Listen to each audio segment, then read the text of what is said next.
Quite the eventful day in Broncos country. No more worries about Courtland Sutton. He's going to be around a little while longer.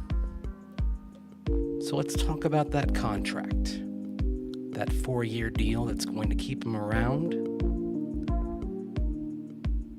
4 years, $92 million, but as we all know, that big number isn't really the number. It's the $41 million guaranteed that's the number. And that's pretty reasonable, all things considered, I would say. The question atop the title of tonight's show is Courtland Sutton's contract a great deal for the Broncos and for him? I'd say it's a fair deal for both sides. Maybe it's an underpay if you consider touchdowns only, but the big picture, I think it's all right, reflecting production. And also reflecting the realities of a receiver who turns 30 this year, this season.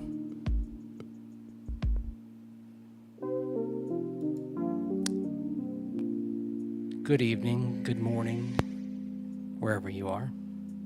Whenever you're watching this, good afternoon maybe. Good night. It's Denver football after dark here on this late Monday night in the Mile High City.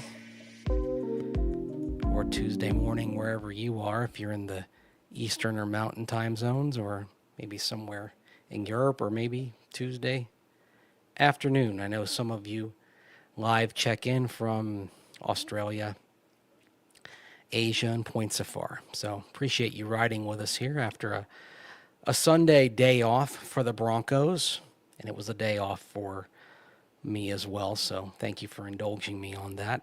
It's been a busy Monday, of course.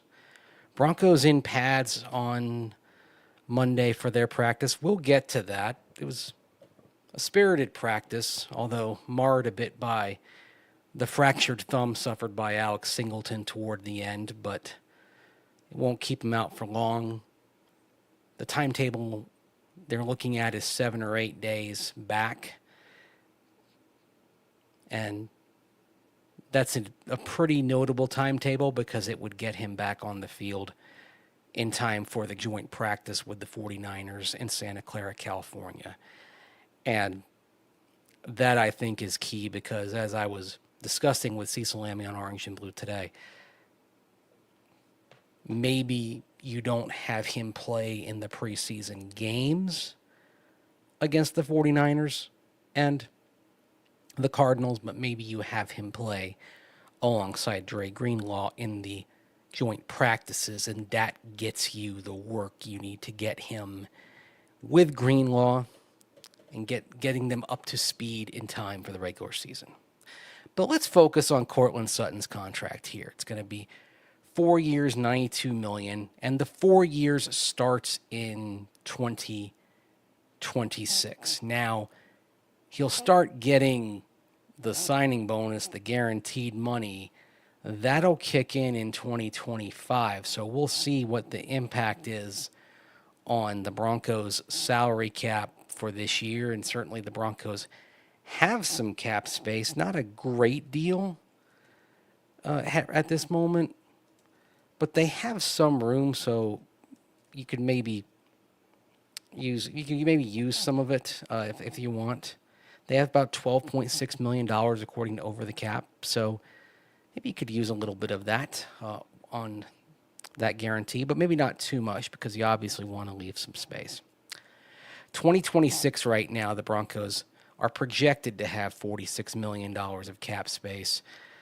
They can create some more space in plenty of ways, and of course you can do a lot of things. Obviously, you can change some salary to bonuses. You can add some void years. There are a lot of things you can do. In terms of creating cap savings by cuts next year, there aren't many things you can do that don't create a huge dead money thing. Actually, the contract that could create the most savings with the minimum of dead money is Brandon Jones in 2026. 6.75 million saved, 1.83 million dead money. But the way Brandon Jones is playing, you don't really want to do that. So if there's more space to be created for 2026, it's likely to come from some conversions of salary to bonus and some void years and things like that. But those things are doable. That's what Rick Hurtado's job is as the salary cap guru. And if you look over the horizon, the Broncos have $107 million projected of cap space in 2027, so they've got plenty to work with there in terms of working things long term. But Courtland Sutton's contract, let's talk about this and how it compares with other receiver contracts. Because I do think the Broncos got about as good a deal as they have here, as they possibly could have. Let's talk about the guaranteed money here. So it's $41 million for Courtland Sutton. And so this is, you can see it over the cap here. These are wide receiver contracts and where they stack up in terms of guarantees. And you see there, obviously you've got Justin Jefferson and Jamar Chase at the top in terms of total guaranteed money. And then CeeDee Lamb of the Cowboys right behind. And they're in the $100+ million range. There was obviously no way that Courtland Sutton was going to be in that conversation. And then you scroll down, $41 million, and it's funny that we talk about where he is when you have a $41 million total guaranteed money, and it's right there with Jerry Jeudy. Same total guarantee as his old Broncos teammate now with the Cleveland Browns, who, of course, we saw last December eating poor Levi Wallace for dinner on Monday Night Football. But as you see, you go down the list, 1, 2, 3, 4, 5, 6, 7, 8, 9, 10, 11, 12, 13, 14, 15, 16, 17, 18. That's 19th in guaranteed outlay among wide receivers.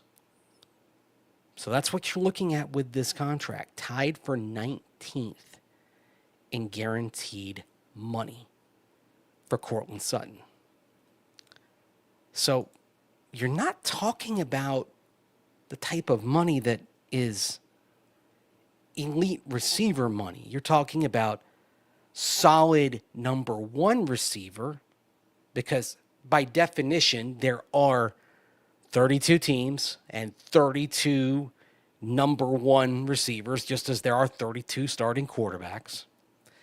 I mean, we can probably get into the whole discussion of, are there 32 wide receiver ones? I mean, that's a good sports talk discussion. That's a good bar discussion. But that's for another show. But there are 32 top receivers on teams, and Courtland Sutton's guarantee right now would rank tied for 19th. And that's today.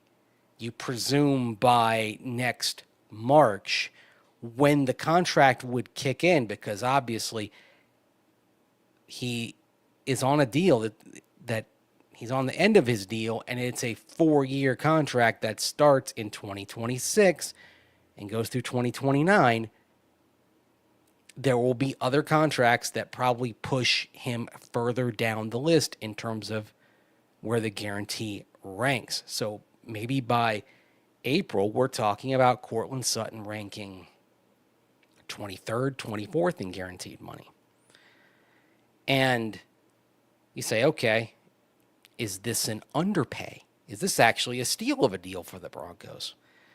Well, if you went by, let's go by production. And actually, let's look at production for Courtland Sutton in the 2 years with Sean Payton, because that's probably, when you look at one half of the decision-making apparatus for the Broncos, Sean Payton, George Payton, when it comes to football operations.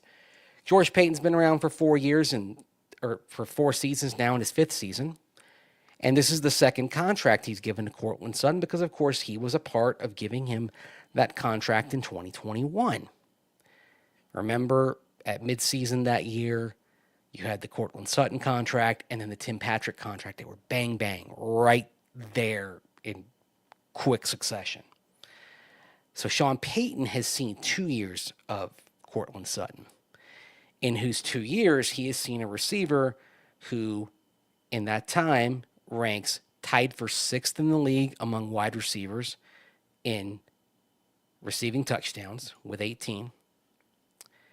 He ranks 23rd in receiving yardage, 1,853, but obviously had the 1,000-yard season with Bo Nix last year.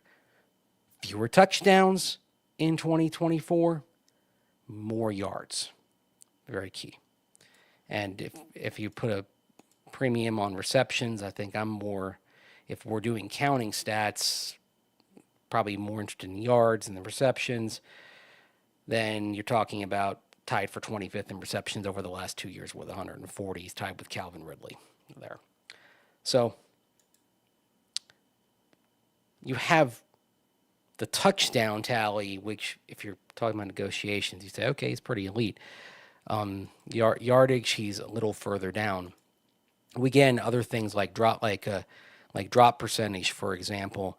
Well, among the let's go here as I go through the Excel file. This is why it would probably work better as a podcast, because then you wouldn't see me doing this. If you go among the 158 receivers the last 2 years with at least 30 targets, drop percentage for Courtland Sutton, among those receivers, he used to be better in drop percentage than he is now, 132nd of 158. So not great. That's according to SportRadar.com. That's their data. His first down rate in terms of targets, he ranks 42nd. His first down rate in terms of receptions, he ranks 36th out of those 158. So pretty good in those. In those, if we're talking just on a per catch per target basis. Average depth of target, he is 37th. Okay. But the big thing, obviously, is the touchdowns. He obviously remains a pretty good scoring threat. But that's sort of the thing that you look at as I go deeper into the darkness, because I go away from the Excel file. Deeper into the darkness. See?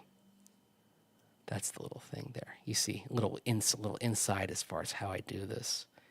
Because I go and I have my little tools here. And now, there we go. Now we go a little brighter as I go back to my StreamYard window. So I don't look at this as an underpay. I actually don't look at this as an overpay.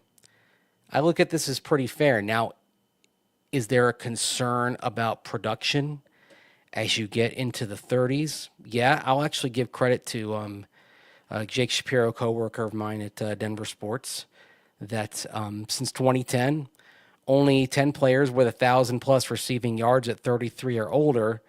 So that's what you're talking about at 2028 when he's 33. But the counter to that, of course, is you're talking about the guaranteed money being through. So this is where we'll learn more about the per year structure of the contract. The guaranteed cash kicks in mostly over the next couple of years through 2026. That's a good thing. The question now that we're going to learn as we get the full terms of the contract is, what is the spread cap-wise, and when can the Broncos potentially get out of the deal if there is a decline in production? So what are the Broncos looking at in terms of when the dead money kicks in to a palatable amount to where you can move on? Because you remember, for example, when you had Tim Patrick's contract and it was effectively 1 year lower than the actual length of the contract. And you could even say the same for Courtland Sutton here. He was going into the 4th year of his contract this year, but effectively it was a 3-year deal. The Broncos could have, before they started doing things with void years and so forth, that they added on to Courtland Sutton's deal that he got midway through the 2021 season, they could have easily worked their way out of it before they started doing some restructures and that sort of thing. So they've obviously changed it over the course of the years, but they could have easily gotten out of it based on the original structure before they started doing restructures and before they started doing void years to it. So Denver football after dark here on a Monday night, talking about Courtland Sutton's contract, which again puts him gives him a raise, but not a huge raise. I mean, this is, like I said, this is a fair deal for Courtland Sutton. This is a deal that doesn't really appreciably change the Broncos' commitment to him. And the other thing it does, when you talk about paying him an outlay that right now puts him in wide receiver, low teens, early 20s territory based on whether you consider the guarantee. We talked about the guarantee, of course, and there's those figures there that I went to. If you want to go on the average per year, which of course again includes the money that he may not get, because we're talking about that $92 million figure. The 92, so that brings you to $23 million a year. That does put him a little bit higher. You see 1, 2, 3, 4. You see 34 million, 6, 9, 12. You see he's there in the he's there in the lower teens. He's right there with Calvin Ridley, another 4-year, $92 million a year player. Calvin Ridley, so he's in the range of Calvin Ridley, both on a per year basis and a guarantee basis. So that figure, he'll continue to go down based on more contracts that come in. So why that matters is at some point you're talking about maybe another receiver contract. You might be talking about a Marvin Mims deal if he continues to play the way he is. Now, Marvin Mims, it's a little bit of a unicorn type of contract there, because you're not just considering the receiving production, you're considering the return production. So the negotiations there, which the Broncos could make a deal with Marvin Mims Jr. as soon as this time next year. Things happen pretty fast. He goes into his contract year next year. Next year's going to be year 4 for him. But you're obviously talking about the returns as part of the equation with Marvin Mims Jr. So how does that factor in? But this deal with Courtland Sutton now, you don't sit here and say, okay, well, we've got this huge number for our number 1 receiver. We can't pay another receiver. Now you have the option of perhaps doing that, especially when you have the greatest gift of all, which is through the 2027 season, a cost-controlled quarterback in that guy that we just saw the clip of, and that's Bo Nix. 2028, 5th-year option. He gets more expensive. 2029, then you start talking about some big numbers if he has progressed the way that the Broncos obviously hope he will. If he does that, then obviously we're talking about some big numbers. And that's when things change.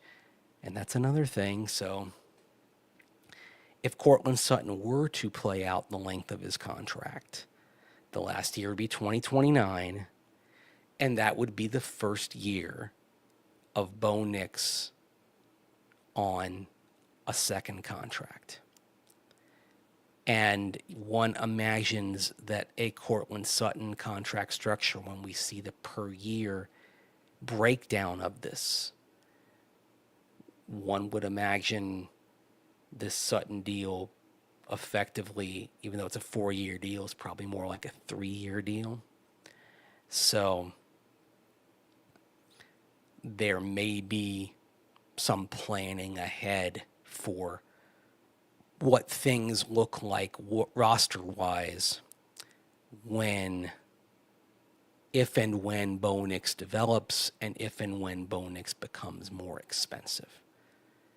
You're certainly hoping for that. Look, the best thing for the Broncos is Bo Nix flourishing to where you have to give him that contract. That's what you want, because you don't want to go fishing for another quarterback in the next few years. You want him to be pricey and force these decisions and force you to start saying, okay, we're going to have to go young and inexpensive at other positions, like, for example, wide receiver. The other thing also that's worth noting about wide receiver, now that we're talking about this, is if you decided not to bring back Marvin Mims Jr. Now, the Courtland Sutton contract here does give you the option of re-signing Marvin Mims Jr. This Courtland Sutton contract makes that affordable because you're not paying Courtland Sutton an outrageous amount. It didn't go into the $30 million a year range or beyond. That would have been an overpay based on Courtland Sutton's production. If Sutton had wanted $30+ million as a receiver whose production didn't merit that, and especially as he approached 30, I think it would have been, okay, fine. Let's play out this year, or come what may, and then let's all move on. But again, as I said, this is a fair deal for both sides. I led off the show by saying, is it a great deal? I think it's a good deal. I think it's a fair deal. That's what you're looking for. I think you're looking for a fair deal where a player gets what is, I think, what they're worth based on a rational view of their production. And yeah, the team is going to pay a decent amount. I think this is, hey, $41 million is not cheap, but Courtland Sutton wasn't worth, based on his production across the board, not just touchdowns, but his production across the board, he wasn't going to be worth what some of these other contracts were. I think what you saw was some level-headed view and work on both sides of this to come to a deal, and everyone's happy. And a guy who's really happy, I'll throw the clip up again because I just like watching Bo Nix throw. Bo's happy because he gets to keep a veteran who makes him better, who helps him. The Broncos get to keep a team leader in Courtland Sutton, a guy who makes their young receivers better, who will probably make Pat Bryant better. He'll learn from watching him. He'll make Troy Franklin better. Franklin, who's having an outstanding training camp so far. And now with Courtland Sutton, you don't have to rush anybody along. You can continue to have Devon Vele, Troy Franklin, and Pat Bryant develop. If one of them hits and becomes a terrific receiver, that's all you need. Any more than that, and it's just a bonus. But you really need only one of them to hit big. That's the cool thing here that goes on here. Denver Football After Dark, talking about Courtland Sutton's contract. Oh, some comments. Who is next with the contract extension, asked Michael. Zach Allen or Nick Benito? My suspicion is that it's going to be Zach Allen. Don't hold me to that, but I would, if I had to make a prediction, and you know how I hate predictions, I would expect Zach Allen would probably be the next one to get re-signed.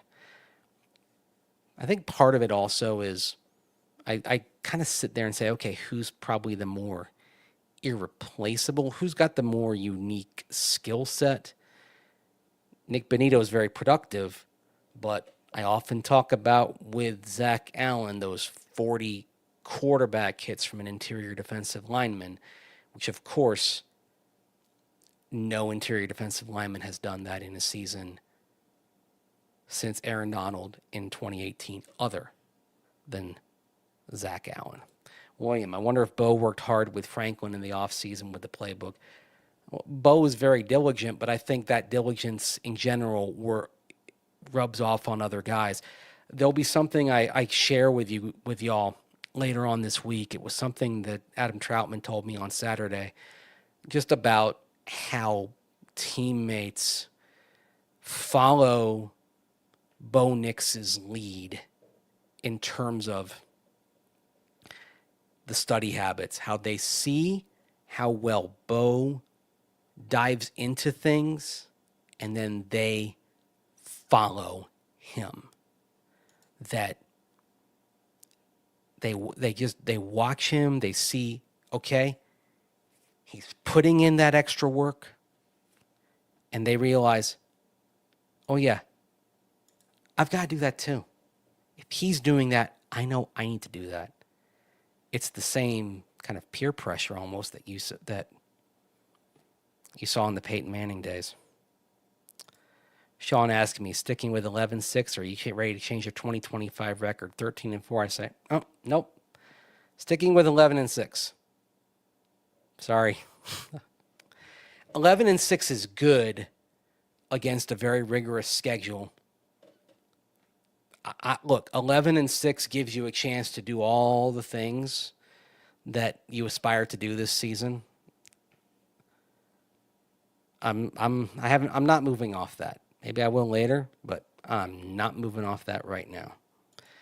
Regards to contracts, exotic gaming. I hope Allen, no offense to Nick, but Coop leads that room.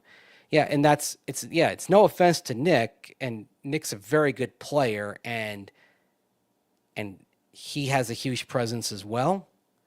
But Jonathan Cooper is the leader in there. I mean, you listen to the way Sean Payton talks about how much it means to him, like it kind of means that little extra to Coop, that he's one of the guys that players rally around. He's one of the kind of the mentors in that locker room.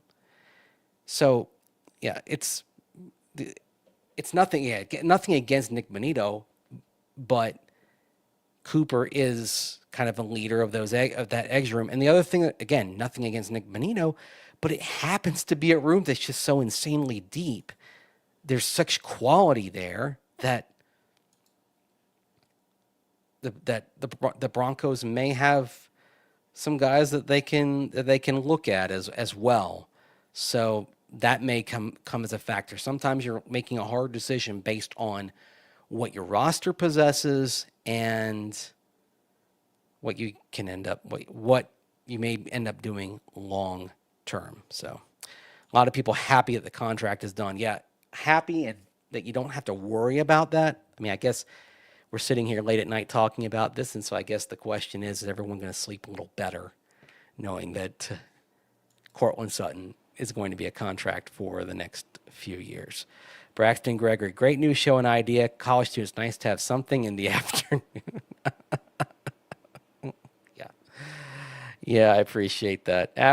Afternoon, whenever you're watching, I know people are watching this all day because I saw the numbers for the Saturday show, and I appreciate that. Thank you for watching, and I appreciate the feedback and the constructive critique on length of the show, on sound. So you can see I've made some tweaks here and there. So always looking for that. Like I say, this is a test Kiction YouTube channel, so I'm fiddling with things. Again, this exists as an accessory to what I'm doing over at Denver Sports. It's like kind of an addendum, so I try things out. So, like I say, I appreciate you kind of bearing with me as this thing continues to evolve, and I tweak things and I kind of play around with things to figure out what works, what doesn't.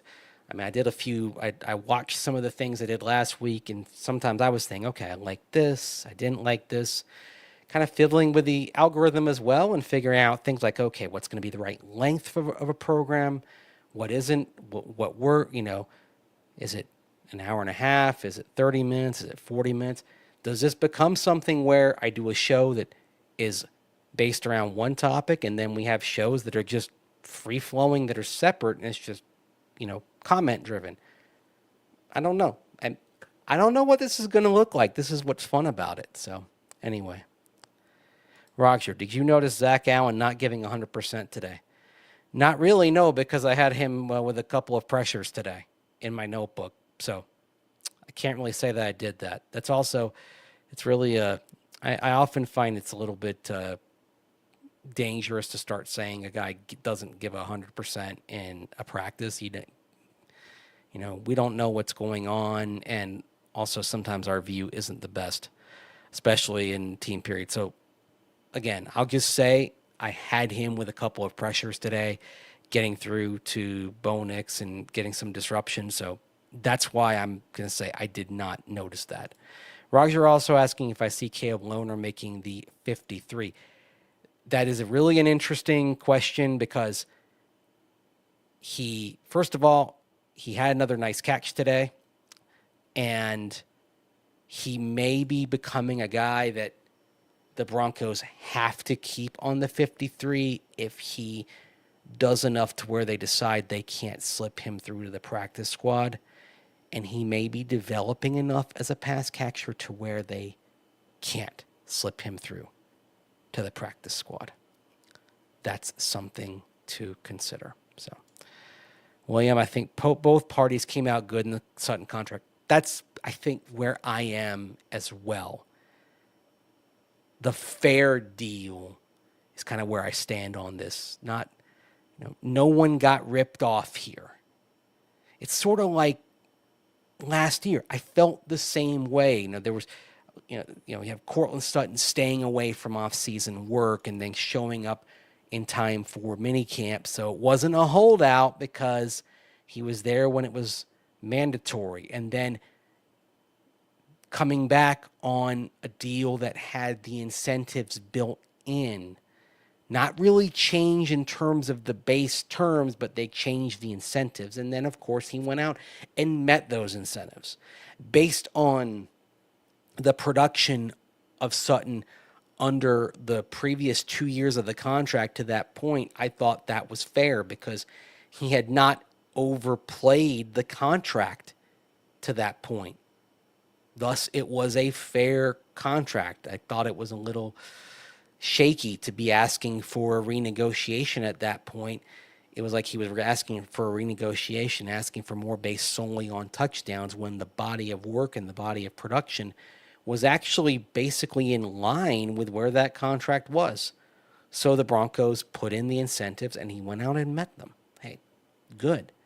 And now he has a contract that keeps him around longer, and a contract that reflects where he is production-wise.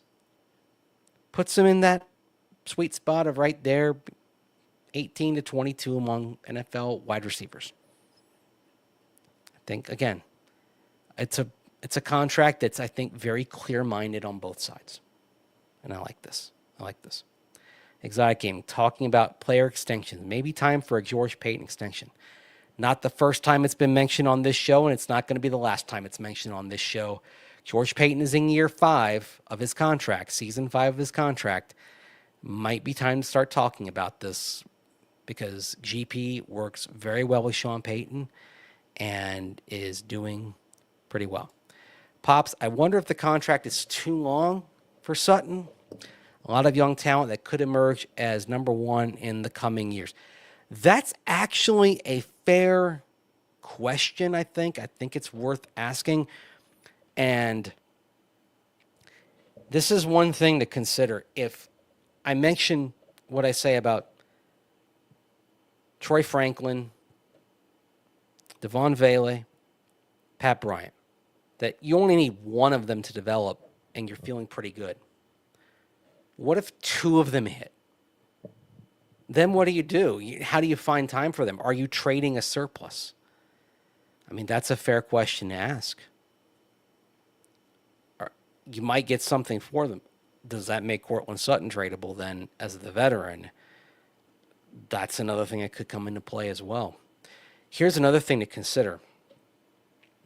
If you get all the guaranteed money early out of the way to Courtland Sutton, and then what's left is not guaranteed, and you've structured the contract well enough to where there's a reasonably minimal dead money hit if you move on, you actually set something up, Pops, to where you can trade Courtland Sutton if, say, both Vele and Franklin hit, or it's Franklin and Bryant hit and both deserve to be starting. And then you've also re-signed Marvin Mims Jr. You actually do get some flexibility to work with too. So that's really something to think about. And I'm really glad you brought that up. Again, that's why I really am curious to see what we get in terms of the contract structure. That's going to tell a tale here, I think, in terms of how we end up viewing this. Denver football after dark here. We wind a little bit past midnight here, and of course, it's going to be another big day out at Broncos camp, another full pad day, it appears to be, as they crank it up. Before we go, just want to touch on a little bit from practice, and I know I put this in the description of the show. I want to talk about RJ Harvey and how he looked today. Of course, he is doing the timeshare with J.K. Dobbins. You know, they're splitting the time quite a bit. But RJ Harvey, man, looked just exceptional going to the edge today. Just outstanding. The burst that this young man has getting to the outside. He gets to the corner so fast. And the other thing is, he is decisive in terms of how he gets there. There's no dancing with him. He gets it and he attacks it, whether he's going up the middle or he's going outside. He doesn't hesitate. He commits and he attacks. We know he's got a good burst to him. That's been obvious on the film, but it was obvious at rookie minicamp as well. I mean, that was something that when Cecil and I were watching him, it was like, okay, like this guy's got the goods. It really does jump out. But when we were watching him during OTAs and minicamp, I was really just saying, like, okay, I want to see what he looks like when the pads go on. This was the day I've been waiting for, and I think Sean Payton was waiting for it as well. We know J.K. Dobbins can do it. He's got 5 years of film, well, at least 5 years when he plays. You know, bless him that he's missed more games than he's played, unfortunately. We know J.K. Dobbins can do it, and it was nice to see RJ Harvey do it as well. Look at RJ. Look at that slow-mo. Sorry. I don't often admire my work sometimes, but that looked pretty good. I'm going to admire my work there, even though I forget that. I'm going to play that again just because. Look. I'm doing some fiddling with the cameras and shooting at 60 frames per second and having some fun there. And there's J.K. Dobbins, same thing. going through the drills today, and in the full pads. And Dobbins looks good too. Don't get me wrong. I think this is a nice 1-2 punch, but Harvey is as advertised, and knock on every surface, Harvey continues to show ball security. That's something that we've seen pretty good signs from him so far. Has not put the ball on the ground, and hopefully we continue to see that. Howdy, Stephen. Howdy, all the late nighters here. Appreciate you coming in. Appreciate you here on a late night here, Monday night into Tuesday. And then before we go, just want to talk about Alex Singleton and Drew Sanders, the quick update there. Of course, Drew Sanders, it's not tendons in his foot. Fortunately, it's ligaments. Now they figure out whether it's going to be surgery or not. That's something they're going to determine. It's weeks, not days. So we're talking about something that basically ends his summer. The question then becomes, does an injured reserve stint happen into the regular season? That, I think, is going to depend on whether he has surgery or not, and then just what the recuperation time is. It may not be the worst idea to just have him on injured reserve when the season starts. You can now, based on injured reserve changes, they changed the bylaws on this, you can put him on IR and not have him count toward the 53 on that cut day. They did allow you to do that. So now you don't have to play that game necessarily of putting him on the 53 and then moving him to IR a day later. You don't have to do that. You can actually have him on IR and not have him count toward the 53 if you want to do that, and then have him recallable and bring him back. So you do have a little bit more flexibility there if he does need to spend some time on IR in the season, if you want to just take your time and make sure you can get him right. So hopefully see Drew Sanders back sooner rather than later. We do know we'll see Alex Singleton sooner rather than later, and we should see him hopefully by the time the Broncos practice in Santa Clara next week. Who fills in for Drew Sanders? Lavelle Bailey is a guy you're going to see a lot more of, and he's had a very strong start to training camp. Had a good weekend Friday and Saturday. He was poor Lucas Kroll's worst nightmare on Friday, taking the ball from him twice, once for a takeaway, once for an incomplete pass, forcing the ball out. Better day for Lucas Kroll today. Nice pass that he caught down the seam from Sam Ehlinger, got a first down, did the demonstrative signaling for a first down. You know, you like the fact that he hasn't lost his enthusiasm, even though he's lost his grip on a primary spot there among the tight ends, and very much down the depth chart a little bit, but he hasn't lost his fervor, which you always like to see. But anyhow, Lavelle Bailey, you're going to see more of him. You'll see more of Courtland Reed getting some good feedback from the coaches. Like there was a play he was right around the ball, right around the ball, attacking the run. Coaches were appreciative. You know, they were saying, "Hey, that, you know, way to go!" Like he's catching some notice. I mentioned after the practice on Saturday, 3 straight plays where he was around the ball, right place, right time. He reads things pretty well. Diagnoses, attacks, has a good sense of how the play develops. Very instinctive. You can see why the Broncos made him one of their highest paid undrafted rookies right there. Very high signing bonus, along with Clay Webb, the guy out of offensive lineman, pardon me, as I stammer here as I get close to the late night, out of Jacksonville State University. Like he's one there. Those are among their top undrafted rookies in terms of signing bonus. I always say follow the money.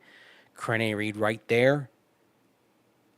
Top signing bonus among undrafted rookies, tells you what they think of him. So anyway, Mace has me up. Got the football. We all do. That's what feels pretty good. That's why I just kind of can't stop talking about this Broncos After Dark, awesome. We got the best Broncos insiders covering the Broncos organization. Yeah, we got a lot of good reporters out there, a lot of good media people doing a lot of good stuff out there, and that's the thing. There are plenty of shows out there, plenty of people talking Broncos, lots of content. You got a lot to choose from, and I'm grateful and thankful that you choose to spend a little time with me, whether it's live here after dark or you're watching this in broad daylight. Appreciate any chance or any time that you come and join me here as I kind of stammer my way through the end of the show here, and I think I'm just getting a little bit tired, but it's okay. In about 7.5 hours, I'm going to be back up and headed over for another Broncos practice, the 4th training camp practice here, and the start of a long week. It's 6 consecutive days of practice. This is the only time in the season that the Broncos put on their helmets for 6 consecutive days. So this week, this is the test. This is the grind. This is where by the end of the week you see kind of maybe tempers flares. This is where at the end of the week you see sometimes some scuffles and it gets a little bit chippy. It's natural. But we see some things accumulate. See it get a little testy. But not yet. That usually happens in a couple of days. Right now it's all good. They'll probably do a bit more. It was a little bit of a shorter practice on Monday. I think we'll see more on Tuesday. And I think we'll see more from Courtland Sutton as well. He didn't do team period 7-on-7 stuff Monday. Didn't do it Saturday. If he hadn't signed the contract, we were going to talk about that and say there's a pattern going on here. And I always say look for patterns in terms of how guys are being used. Look for patterns in terms of production, which is why I say, hey, Dondrea Tillman pressures again, so you can see there's a pattern in terms of production. There was a pattern developing in terms of the use of Courtland Sutton or the lack thereof. But now all is good, all is well. He has his contract extension, signed, sealed, and delivered. It's late at night as I do this, Broncos country. You can sleep well at night knowing that Courtland Sutton is going to be around leading the way for the Broncos wide receiver core. Appreciate you joining me here on Denver Football After Dark. If you want to chime in and get a comment in on the next show, if you're watching this on delay, you're watching this after the fact, drop a comment in below. And even if you're watching this live, you want to get one in for tomorrow and just something that maybe I think about and maybe get and produce a little slide and maybe have a longer answer to, drop it in below, and I will get to as many of them as I can if they fit in the course of either this show or either the Tuesday show or maybe down the line as well. Maybe I've even thought about maybe doing a show that is not live, that is strictly, maybe this is a show that's a Sunday show. I don't know. Again, I'm experimenting with this. But I've thought about maybe doing a show specifically that is just from comments, that is just pre-recorded, that is just simply your comments, your questions, my answers. Again, it's a test kitchen. I'm trying a lot of new things, so I appreciate you bearing with me and riding with me, and we're just going to see where this thing goes and figure this out. I think we're all kind of riding together on this, just seeing where the breeze takes us over the course of this Broncos season. So appreciate you. Appreciate you riding with me. And Exotic Gaming, remember my coughing fit at the end of the year presser. Yes. And getting the microphone at the worst possible time, right when I was having the coughing fit. Yeah. I had a drink of water and it went down the windpipe. That was not my best moment, but I'm glad everyone remembers it. Oh, boy. Oh, man. Sean Payton admitted he watches my little internet show. No, I mean, I think he was talking about internet shows in general. I don't think he admitted he watched his mine. So, by the way, if there had not been a contract extension of Courtland Sutton today, another thing I was going to talk about, and I want to do a show on this, is Sean Payton talking about guys for whom it means more, it means a little extra. I asked him a question about this on Monday. There's a lot I want to unpack with this because that is something that kind of really strikes me, and it's actually a topic that's near and dear to my heart. It strikes me because there are some of us, whether it's football or life or anything in work, like it just does mean more. Like he's talking about that, and I guess I don't know why. It really resonated with me. So anyway, that's a topic for another show and another day.